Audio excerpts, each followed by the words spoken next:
started. Thanks everybody for joining us for this mentor-mentee interview with a mentor of mine, Dr. David Helfet from the Hospital for Special Surgery, professor. And I'm Dr. Timothy Aker down at UT Health Houston. So Dr. Helfet, thank you very much for joining us. I'm excited to sit down for a few minutes with you tonight. Thank you for inviting me. I always love interacting with you, especially after spending a year with you here in New York. These are wonderful opportunities. Thank you. So let's dive right in. I've got lots of questions for you, but can we start off? In my opinion, I think you're probably one of, if not the most famous orthopedic surgeon in the world, but I'm probably biased. And so maybe if you could fill in some folks about who you are, where you came from, a little bit about your background that led you to where you are now. Yeah, well, I think that was faulty praise, but nevertheless, I'm happy to be where I am. I'm a very fortunate fellow, actually. My father was an orthopedic surgeon in South Africa. That's where I'm from. And he was the ultimate role model to me. And according to him, from the age of 4, I always wanted to be a surgeon. And even when I wasn't playing sport on weekends in South Africa, because you played your school matches on Saturday mornings, if I wasn't playing or it was off season, I would go and round with him in the hospital. And so it started early, and I'm very lucky. He was a remarkable human being, a great role model, a very famous orthopedic surgeon in the British sphere of influence. And so I think that's how I got started wanting to be a surgeon. Then when I was in medical school, a lot of people knew my father because I went to medical school at the University of Cape Town. And I really didn't just want to go into orthopedics and be my father's son. I wanted to do my own thing. My ego was a little greater than it should have been. I wanted to forge my own path. And so I thought I would do general surgery, which I did for a few years, and then realized, hell with the ego, I really didn't want to do general surgery. I really wanted to be an orthopedic surgeon. And fortunately, then my father thought I was really a great academic and go anywhere I wanted. I was working my tail off really at a hospital, on call every third night, 2,500 beds, and a general surgeon. And he suggested I apply to all these fancy places in the United States to do orthopedics, which I did. In those days, you had to fill out these applications. And they all wrote me back to say, we'll let you know when the committees meet. And then I got a letter from Johns Hopkins. Remember, this was in 1976. I got a letter from Johns Hopkins to say they wanted me to interview. Now, and a week before I got that letter, one of my co-residents, and we were on call every third night, and we were third-year registrars, as we call them then, and very busy, went down with hepatitis. So now we were 1 and 2. And yeah, Johns Hopkins invited me to interview, and here I am taking call. So I didn't know what the hell to do. But anyway, I decided to do the right thing. So I wrote Professor Robinson, who was the chief, a letter and said, you know, I'm honored and privileged to the idea that you'd even interview me, but unfortunately, and I explained the situation. And according to his secretary, he said to her, Jessie, which was her name, because I got to know them all, said to me, he said, that's the guy we want. Tell him he can interview the day he starts. Wow. So I was inordinately lucky. Yeah. And things just worked out very well for me. Yeah, that's a great story, great intro and lead in. So then what about more specifically trauma? What piqued your interest in trauma, and how did you end up honing the skills such to become one of the most famous and outstanding acetabular surgeons in the world? Well, trauma is a very interesting question. I'm not sure exactly how it started that I want to be a trauma surgeon, orthopedic trauma surgeon. It happened during my residency, I think. When I take call, I really enjoyed the atmosphere of going to the emergency room. I liked the team effort of trauma, working with others to try and get, I also liked the the complexity and the idea that if you could take someone that was injured, relatively normal before it happened, and you could make them normal again, that was unique in medicine. There are not very many aspects of medicine where you can restore someone to be normal. Most of them are really just stemming the tide or palliating through the disease. So I thought for me that was really a unique opportunity. And then I was very lucky. During my residency at Johns Hopkins, Andy Weiland was one of the hand surgeons, and he'd done an AO fellowship with Hans Willenegger, who was one of the early members of the AO hierarchy in Switzerland. And he had invited Maurice Muller to come and give grand rounds at Johns Hopkins when I was in my penultimate year of residency. And I can remember my chief, Robbie Robinson, who was remarkable and another role model for me, came to me and said, David, you are to pick Professor Mueller up at the airport, and you are to be his, what did he call it? His valet. He called it valet. I didn't even know what that was. He said, you are to be his valet for 2 days while he's here. You have no clinical responsibilities. So I said, but Professor Robinson, I wouldn't put anybody like that in my car. I had an old beat up car that I bought secondhand, and there was some cardboard on the floor. And so he lent me his car, and he took my car, which was very embarrassing. And I went to the airport and picked up Professor Mueller.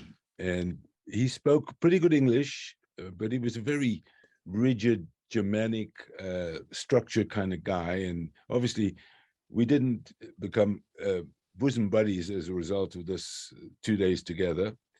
But I listened to him talk, and his talk really, it's the first talk I'd ever heard about treating trauma patients and mobilizing them and getting them out of bed and doing all the things that the AO then this was probably 1979, was able to do, which was not what we were doing in the United States at that time, or not at our institution anyway. Yeah. And at the end of the 2 days, he said to me, well, what are you doing when you finish your residency? I said, well, I'm interested in trauma, and I really haven't thought it all out. He says, I want you to come spend 6 months with me in Bern. So again, a unique opportunity. I was a lucky guy. Circumstances worked in my favor, and I actually went to Bern and spent 6 months with Maurice Mueller. And that cemented and he did total hips as well, and I had no interest in doing that. But it was very interesting for me to see what they were achieving then. And he was a remarkable surgeon, but very rigid, very autocratic, everything by the book. But what I learned from him is there's nothing you can't do if you really put your heart to it. Number two, I learned that if you don't plan what you're going to do in trauma surgery, you're really going to be in trouble. And three, whatever you can fix, you should fix. But then at the same time, I was fortunate because Reinhold Ganz just took over as chief in Bern when I was there and needed someone to talk to. I was the guy. And so 2 days a week, I operated with Maurice Mueller, and 3 days a week, I was in the operating room with Professor Ganz. And both these guys were exceptional surgeons, really. I mean, and anybody who spent any time with them would tell you the same thing. They were remarkable surgeons. Reinhold Ganz did the same cognitive beforehand planning, but he drew like an impressionist plan, whereas Maurice Mueller looked like an architect's plan. And he was a Renaissance man. And he believed doing the things he'd learned over the years with Professor Mueller, but he was always interested in pushing the envelope, doing it a little differently, doing things better, but incredible surgeon again. And so I was very fortunate. I was a first surgeon for 6 months, and I learned more just assisting these two gentlemen. I was like a voyeur, but I was a very interested voyeur in what they were doing. And I learned a lot. That's an incredible story. Yeah. Right place, right time for some of it too. I'm so lucky, if you think of how lucky we are in life, or how lucky I've been in life. Yeah. It's unending. Well, some people would argue that you actually make your own luck in some circumstances. So maybe that was all your years of preparation and your integrity leading you down the right path to finding yourself in these lucky situations. I think there's an element of luck, and there's an element of you making the effort to allow the luck to be there and to take advantage of it.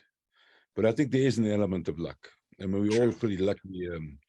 We're lucky to be in America. We're lucky to be being orthopedic surgeons. We're lucky to have been educated the way we have. I mean, that's all very fortunate, but it wouldn't have happened if you hadn't worked at it. Yep. The Dr. Helfet that I know has always been a master pelvic surgeon. I learned more about tibial plateau fractures from you than anyone else in the world. But I imagine when you first started out in practice, you had some difficulties like we all do. How did you prepare back in the early days of Dr. Helfet's career? How did you become such a master surgeon at our craft? Well, thank you for those compliments. I appreciate it. Let's put it this way. When I came back from my AO fellowship, they just think you're a trauma guy, you come back from your AO fellowship, you know everything. How wrong could they be? Yeah. You actually know nothing. You've just seen a lot of stuff, but you have been given. I once asked Maurice Mueller. This is a very interesting conversation I had with him, and it's worth telling. So I went to Davos with him to my first AO course in 1981 in Davos, but I wasn't a lecturer. I was just to carry his bags and to be there in the course with him.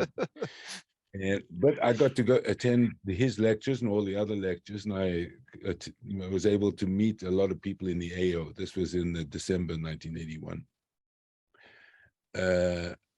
But what was interesting to me, we were traveling, and then he gave a lecture there. And on the way back, driving with him to Bern, I realized in his lecture, he stuck to very basic principles of the AO. And then in the lecture, I said to him, but in the car, I said to him, but Professor, that's not the way we do it now. And he said, you first have to learn the language before you can expand. You have to learn the lessons of the language. You have to learn the structure of the language.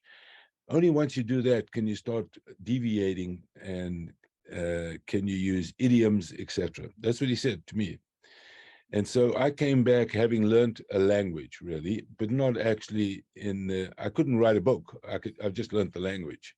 Yeah. And so I think that's what most of us, when we leave our training, that's it. We've just learned the language. And I didn't come back as an acetabular surgeon. No one was really doing acetabular surgery when I was over there. I did a lot of hip surgery and a lot of trauma surgery, but not acetabular surgery. I was fortunate when I came back. The first AO course I went to as an instructor was in Vermont in 1982. And Emile Le Tournel was the guest of honor. And so here I am in Vermont. There's nothing else you can do except go to the course. And in the middle of, and in the evening, you just met with the other faculty and you talked and you had dinner and you had drinks. And I met this man and I was blown away. I was totally blown away. I was blown away for a number of reasons. One is he was then becoming the most famous acetabular surgeon in the world, pelvic acetabular. Two, his passion to educate others and to try and teach others was something that I've never forgotten. And three, he invited me to come spend a few weeks intermittently with him in Paris. So I was not an acetabular surgeon at the end of my AO fellowship, and I wasn't an acetabular surgeon when I left Paris those few times. But when I came back, I didn't really have an opportunity in Baltimore then to do a lot of acetabular surgery because I was really, shock trauma was the place where most of that was done. And I unfortunately did a second fellowship after my trauma fellowship, which was in sports. And so myself and one other person were the only fellowship trained arthroscopists in Baltimore at that time. So when I came back, I was doing too much arthroscopy and not much trauma. But fortunately, Phil Spiegel and Jeff Mast invited me to come down and join them in Tampa, which is, a very busy level 1 trauma center. And Jeff Mast was an incredible surgeon, very cognitive, a great educator, very patient. And so I scrubbed a lot of acetabular fractures with Jeff when I got to Tampa. And then what I did is I sort of have made a deal with the devil. The Dina from the downstairs, I bought a case of Jack Daniels and I kept him in my office. And he was an alcoholic, and I didn't try and convert him from being an alcoholic to non. Well, I supported his disease, I think. And I said to him, whenever you do an autopsy and I have an opportunity on a fresh cadaver to come down, let me come down. I'll only spend 20 minutes and I'll close it. It doesn't really matter. And so he would call me at all hours and I would come down with my bottle of Jack Daniels and he'd let me do surgery on cadavers. And that was the best because these were fresh cadavers. Don't tell a soul that I did that, or don't tell anybody in Tampa. But anyway, at the time, so I would say the reason I'm bringing that up is you should really not practice on patients. You should try and practice as much as you can, either at a drawing board or reading or on cadavers or on models, because you can learn an incredible amount. So I dissected all around the pelvis multiple times by myself down in where the cadavers were in the morgue. And I think that's how I learned a lot of anatomy. And then when I had a question, I would come back and ask Jeff upstairs, or when I went to Paris, I would talk to Le Tournelle, and he would take me down to his cadavers and we would dissect something. So it was it wasn't a one-time process. It was over, quite a few years to develop the confidence to do complex pelvic and acetabular surgery. Putting the plates and screws on, that's not the job. That's not the important part. That's easy. It's getting the reduction, understanding how to get there, how to get out, and how to get the reduction. That's the hard part. Great. Now, I was asking some of our current fellows, if you had an opportunity to ask Dr. Helfet a question, what would you want to know? One of the questions that they brought up was about strategies for success for young academic surgeons, having to these days handle research, clinical duties, administrative duties. Any keys or strategies for success when you're young in practice in an academic job? I would say the number one prerequisite is to develop your surgical skills. If you're not a good surgeon and you're not respected in your institution or in the community as a very good surgeon, all the rest of it falls by the wayside. So as much time as you can spend operating with people that you can learn from, you don't have to do the surgery, or having them come and help you do the surgery and learning how to do it yourself so that people look at you and say, no, he's a good surgeon. That's number one, I think, because we're surgeons. And that's how you'll be judged. Everything else is in addition to that.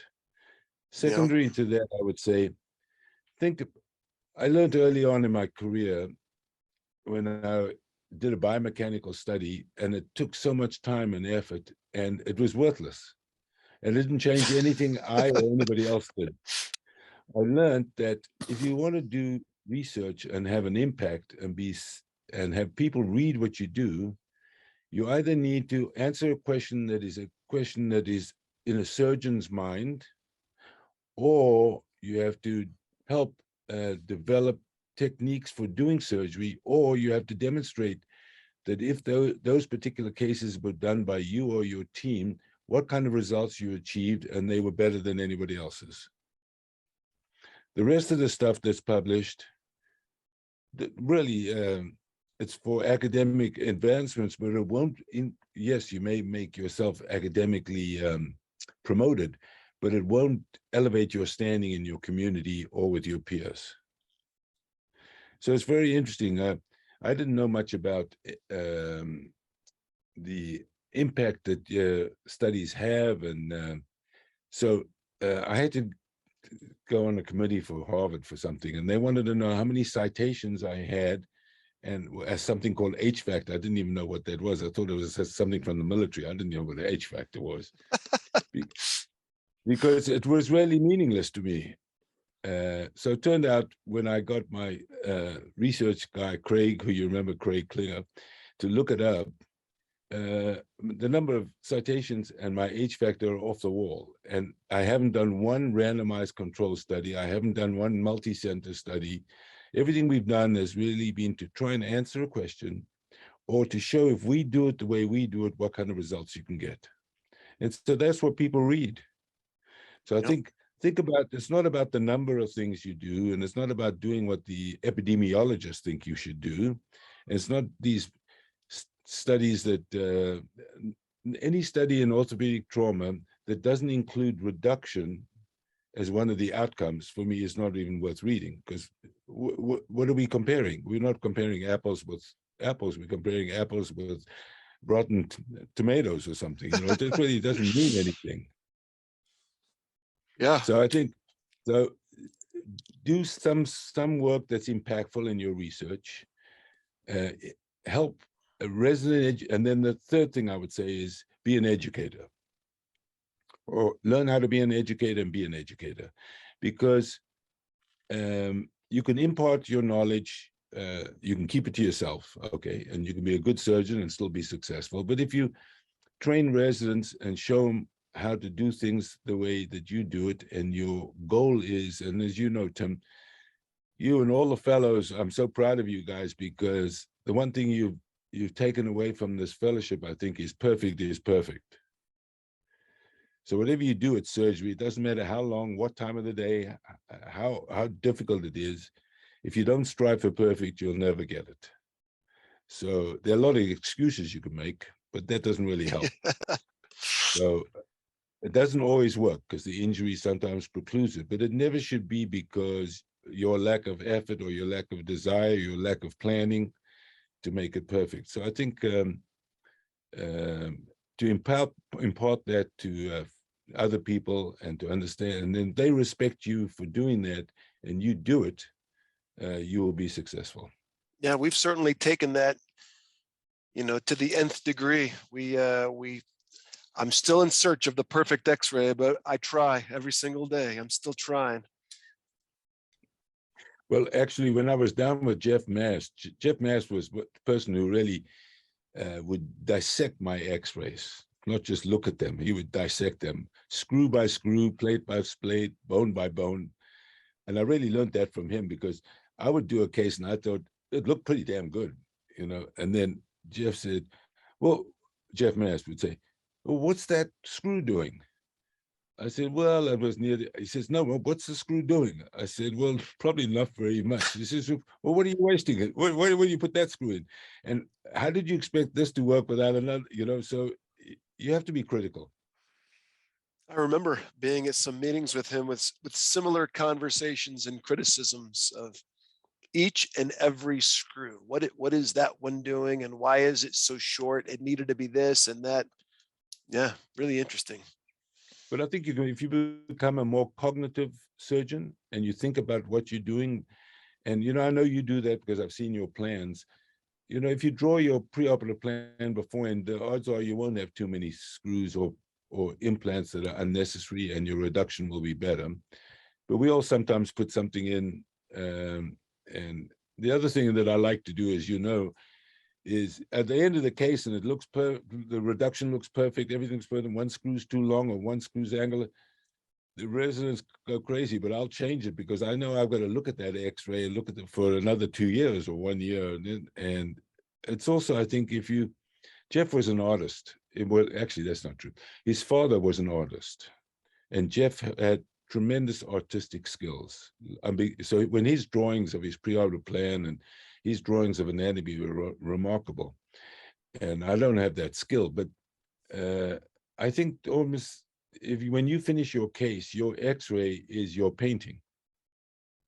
If it looks sloppy, you're a sloppy surgeon. If it looks perfect, it's your painting. It's got your name on it. It's got a date on it. You can sign the bottom if you want, but it's yours forever. So you might as well make it as good as possible. It's outstanding advice. It's true. Probably orthopedic trauma surgeons today.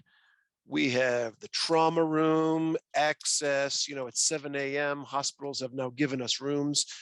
I remember just 15 years ago going into the field, this was unheard of. This was an evolving idea. So I imagine, 20 plus years ago, when you go into the field of orthopedic trauma surgery, there's many, many late nights, there's all-nighters, there's early mornings, it's a challenging career choice to make. How do you, how did you, how were you able to become as successful as you were, but also have a beautiful wife and a beautiful family and kind of maintain the best of both worlds? You better ask my wife that, because her answer and my answer might be completely different. You understand? So it really when I went down to Tampa, I'd worked in South Africa. We took a lot of calls, so call wasn't a problem for me. It was just it was only, and I only got married when I was 39. So I realized I didn't have the circumstances. I wasn't mature enough. A lot of other things to actually get married and have a family earlier. So that was my decision, and that doesn't apply to everybody. It was just my own decision. When I went down to Tampa, it was crazy because Jeff was operating all night, and he had elective cases that get canceled the next day. And I said to him, "This is ridiculous." So I went to the administration and I said to him, "Look, he'd been driving them crazy because he wants his team at 3 o'clock in the morning, and then he'd sleep till noon, and it was just a chaotic scenario." Yeah. So I said to him, "Look, I'll make a deal with you. We need a trauma room every day and Saturdays. We need a trauma team, and we won't do anything except dire emergencies after midnight." I first went to anesthesia because they were the most vociferous about what it was like being on call with us. And then I went to administration and told you wouldn't have to have extra nurses at night. This is what we will guarantee, that we would get everything done that we can before midnight, unless it was a dire emergency. Otherwise, we'll start again at 7 o'clock in the morning. So I think that, but I also mandated that one of the attendings had to be in the operating room before any case was started. Because before that, it was totally resident run. And I'm not saying anything against the residents, but it wasn't as structured. And the residents, if they were on call, they wanted to do everything all night, whether it was indicated or not, which was most times not. And so I think I learned then that you can make a deal with the administration and anesthesia and other people who have the same goals as you and make your life a little bit better. But I understand trauma is not easy. But nevertheless, I think that if you, I think the reason that you go through a residency, and I think that one of the problems with the present day residency is that they don't have to handle nights, weekends, working over hours, because now they're protected from all of that. But if you, in the old time residency, and don't get me wrong, I'm not saying everything was good when we were doing it and everything's bad today. I'm not imparting that at all. But we learned time management. And in order to do what we do today, even now with everything the way it is, unless you have a good hold on your time management, I'm talking about your time management, and understand what you're going to do for surgery, what you're going to do for your family, plan it ahead, try and take care of all the things that you have to do, including your research, teaching, and all that. If you've never been structured to have to do that, it's very difficult. Anyway, so I was lucky. They did that in Tampa. And when I came up to New York, I was able to, at special surgery, it wasn't very difficult to set that up. New York Hospital was a little more different. But fortunately, when Dean Lorich was there, he was able to restructure that to make that possible. But look, I don't think you should go into medicine unless you have a passion. And I don't think you should go into trauma unless you have a passion for trauma. And I don't think you should go into orthopedic trauma unless you understand you're going to work damn hard. Yeah. Well, fortunately, a lot of us have drank the Kool-Aid, so I can't even imagine a career pathway different from where I've ended up. So, and you are a very large part of how that all went down and how it all happened. So, Can I say one thing about you and others? The greatest accolade we can have as academic orthopedic trauma surgeons is training people to be even better than we are. And I've been very fortunate, as you know. I've had a slew of fellows, and we meet every year, and we have a very interactive academic and collegial atmosphere.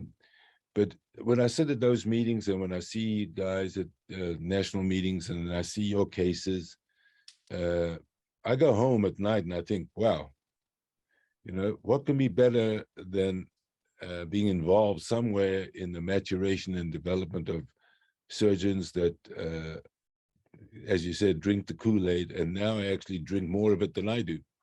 So, and better surgeons, better cognitive surgeons. It's something that you must feel the same way now when you see some of your young people and they evolve. You can't buy that.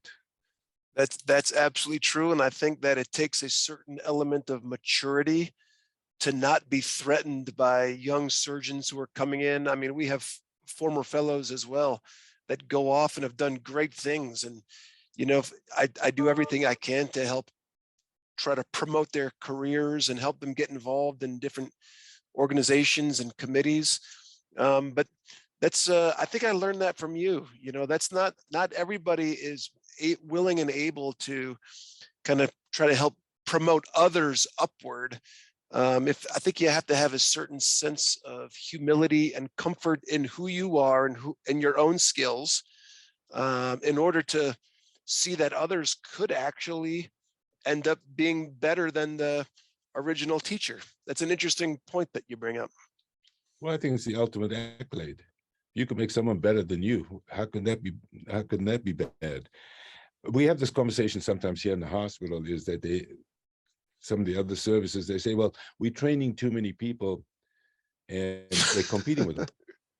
So I said at this one meeting, I said, let me ask you one question. You are the chief of whatever it is here at the Hospital for Special Surgery, and you can't compete with one of your fellows that are going out to the community. I said, that's a problem. That's not his problem, it's your problem. Yeah. You have obviously had hundreds of trainees and fellows over the years. At some point, as you were growing up, you had to realize that you were becoming quite a mentor to a lot of younger surgeons and young folks. As this is the mentor-mentee series, what do you do to embrace that role and do everything you can to help young surgeons get to where they want to be and where they need to be? It's a multifactorial answer, unfortunately. I think as an educator, I think the best form of educator in surgery is a mentorship model. That's what worked best for me anyway. Being mentored by some of the people I've mentioned to you already, and spending time with them one-on-one, and learning from each one of them. I think that's much better than the sort of clinic kind of model, teaching model, which now obviously becomes very difficult when you have big services and big departments and how you do that. But I think that's the place of a fellowship. I think a fellowship is the place where I think you're better off finding someone that you can respect and spending a lot of time with that individual. And people might say, well, you're not learning everything. Well, it's not just learning everything. It's actually learning how to behave as a surgeon, how to function as a surgeon, how to function as an educator, how to treat patients, how to be in clinic. And having that person for the rest of your career, or his career, as an advisor, mentor, I think that's, for me, in surgery, is the best model. So I relish that, and I enjoy that. Also, we in the AO, I think part of that came from the AO. And I'll tell you why. And I told you in 1981, I went to my first AO course as not as a lecturer, but just an attendee. And then from 1981 through maybe 4 or 5 years ago, I spent an inordinate amount of time traveling around the world. In fact, about 10 years ago, my wife looked at my diary and said, you've spent 5 years of your working life for the AO. That's assuming that it's a 40-week year and 5-day week. And I said, well, I never thought of it like that, but I hadn't regretted one moment of that time, because I learned from all these wonderful surgeons that I was traveling with. And every time I listened to a lecture, you pick something up, something Yeah. that, or a light bulb goes off, or you learn something. So it was an education experience for me. It was also wonderful going to places in the world where people don't have the same opportunities we have, and try and help them being better doctors, better surgeons. And even in our own institutions and in the United States, among our colleagues, going to these courses and interacting and teaching, but also learning. So mentorship is on an individual basis, and then mentorship is between peers. And spending time with your peers, people you respect, and people who have similar goals and skills as you do, some better, some not as good, but you learn from all of them. And I think that's part of this wonderful opportunity I've had. And I know you're very involved with the AO and teaching and doing these seminars and courses. And I think that it's nothing better for your own maturation, and also obviously benefit to others. Yeah, I couldn't agree more. That's a fantastic summary. I think we're just about out of time, Dr. Helfet. Last question. Um, what advice would you give to young David Helfet? We all go through periods of life, especially when you're young, and now you finished your residency and you think you're very good. You go and do your fellowship and you think now you know everything, and you come back a little bit arrogant. And you have a ego, because everybody sort of, wow, he's come back, he's this, he's that. And then I'd say what I didn't learn early on was humility. And my father was a very humble man, and I should have learned from him at the time, because he was a gentleman and he had every right to be arrogant, and he was humble. And with time, I think I learned to be, no surgeon doesn't have an ego. I'm not saying you shouldn't have an ego, but if you're humble, you'll be much more successful than if you're arrogant. And I think that's probably, my arrogance got me in a little trouble early on.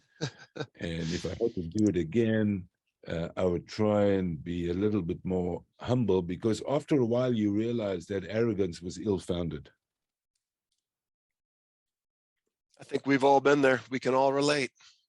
I think that just about wraps it up. I just want to say thank you very much for the evening, but also thank you for being one of the strongest influences in my life. I do have to tell a short story. I was entertaining various job opportunities and job offers when I was a fellow with you in New York. And at the OTA in Denver, 2008, at the Dr. Helfet alumni dinner on a Thursday night, excuse me, I sat across from Milan Sen, who was faculty at UT Houston.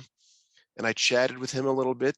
And next thing you know, I was interviewing for a position down here. And I didn't know much about Milan or the program. And I sat in your office several times discussing different opportunities. And I don't know if you remember, but you steered me towards Houston, even though I'd never been to Texas. And now that I'm in Houston, been here for 13 years.